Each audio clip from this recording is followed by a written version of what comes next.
This KION News Channel 546 at 6.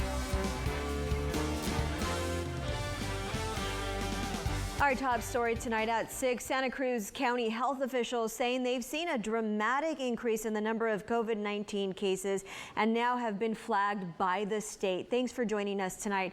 I'm Veronica Macias. And I'm Aaron Groff. If that county's flagged for 3 days, it will be added to the state's monitoring list and thus will be subject to closures. We're talking about things like gyms, religious services, and personal care services. Today, the county records 878 total cases after an increase of 30, but they expect to have more than 1,000 confirmed cases by Monday.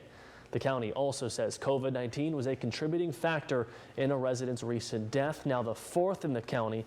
That patient was a man in his 70s with cardiac issues. Monterey County is also reporting another death caused by COVID-19 today. This is the 22nd death reported in the county and the fourth reported just this week. The county says the person who died was an adult with underlying health conditions.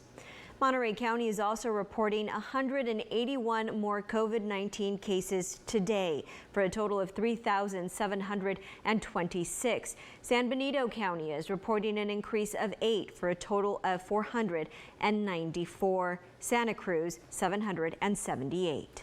So as the numbers of coronavirus cases in our area grow, 2,000 Santa Cruz County employees are bracing for sweeping furloughs, and that includes the public health department in the middle of the pandemic.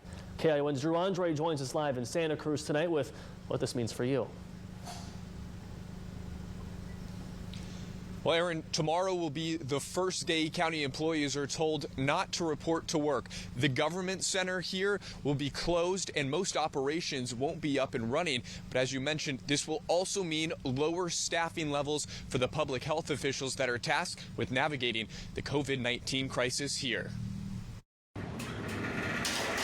The doors will stay closed at the county building Friday, the first of 19 days. 2,000 plus county employees will have to take off this year. So what we're going to be able to do for the public for the foreseeable future will be reduced. To name a few, there could be delays in getting permits or any other kind of record, registering to vote, and receiving a marriage license. The economic downfall during the pandemic has cost the county more than $30 million. For department heads like Health Director Mimi Hall, the furlough means a day off per pay period. At a time, she says public health needs workers more than ever. We have been trying to balance how do we do coverage and furloughs and work on skeleton crews.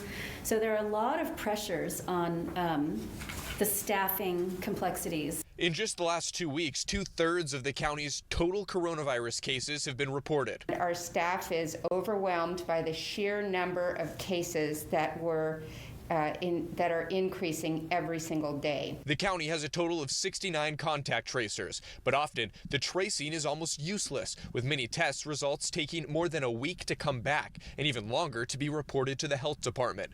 So now the county is looking to individual employers to start the process.